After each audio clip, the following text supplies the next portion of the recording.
As Sydney's population continues to grow, metropolitan areas have been forced to redevelop their cores to not only reduce car-centric urban design and reliance, but to rejuvenate city centres.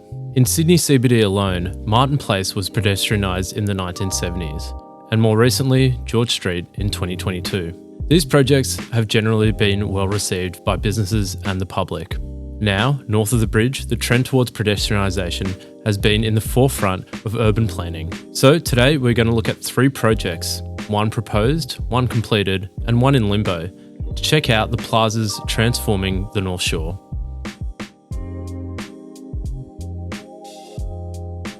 Now, before we get started with today's video, please hit the subscribe button to stay up to date with all things going on in North Sydney through the North Sydney Sun. Project number 1, Miller Place. The proposed Miller Place would create a pedestrian plaza on Miller Street outside Victoria Cross Metro Station, North Point Tower, and the iconic MLC building. The plaza would span from Berry Street in the north to the Pacific Highway in the south. The project was initially floated by Council in 2018 and has seen multiple advocacy efforts, including in 2023 an attempt by North Sydney Mayor Zoe Baker to commit $9 million to the initiative. Again, in March 2025, another push was made by North Sydney Council in collaboration with Business Sydney and construction firm Lendlease to get the plaza funded and constructed.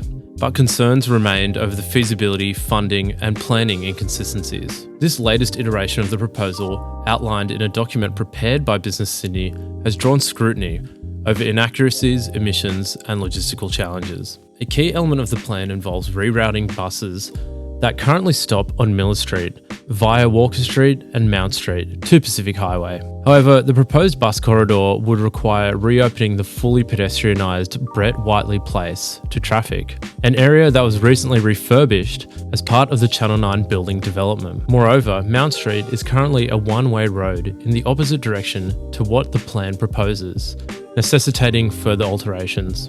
Beyond traffic issues, the proposal contains factual errors, including mislabelling Pacific Highway as Princes Highway.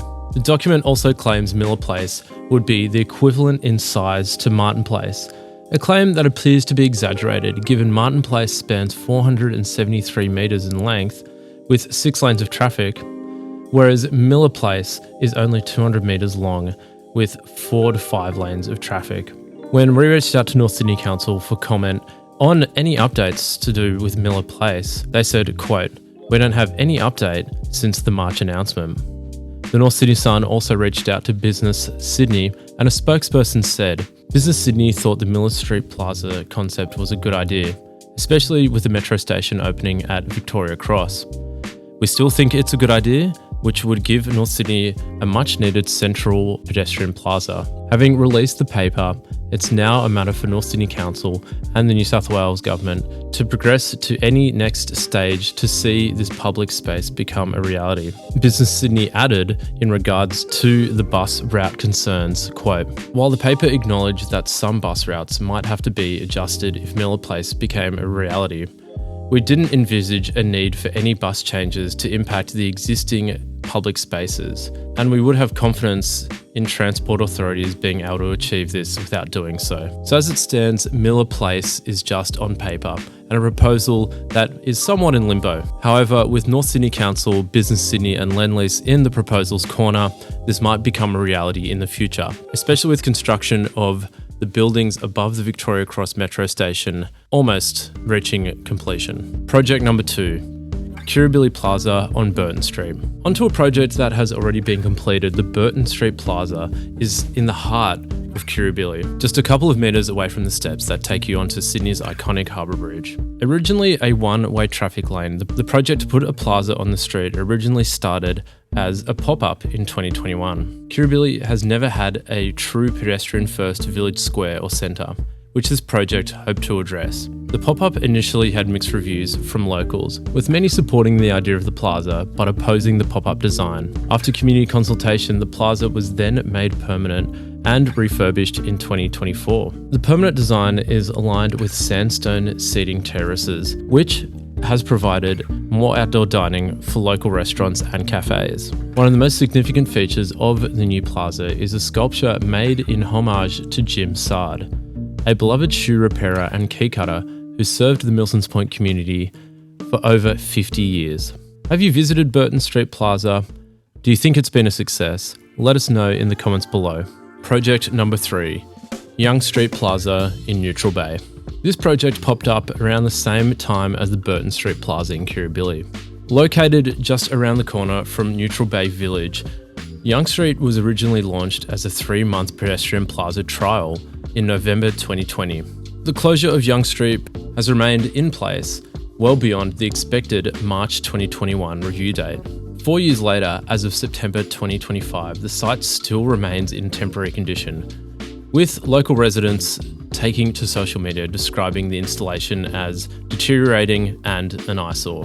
In response to the prolonged limbo, North Sydney Council resolved at its October 2024 meeting to allocate $2.75 million for the works that would reopen one lane of Young Street to traffic while retaining a revised public plaza.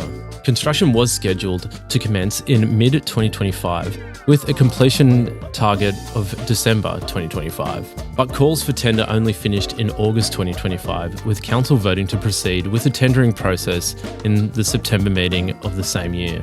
Under the plans, the reopened section will allow one-way vehicle traffic. The remaining lane will be converted into a permanent plaza featuring new trees, seating, and a children's play area alongside the pedestrian paths. As of the recording of this video, Young St Plaza has laid in its temporary form for 4 years now. Over the set time it was supposed to be replaced or removed. But slowly it appears plans are in motion to make the site permanent while reopening one lane to traffic. So there you have it. There's 3 projects, one proposed, one completed, and one in limbo at the moment that could see a more pedestrian-friendly focus on the North Shore of Sydney. Now, we want to hear from you. Please get in touch with us in the comments section down below or email the North Sydney Sun through our website. Do you think these pedestrian plazas are a good idea? Is this a shift in the right direction? Or do you believe the status quo is the way to go? We'd like to hear from you, but until next time, thank you for tuning in to the North Sydney Sun.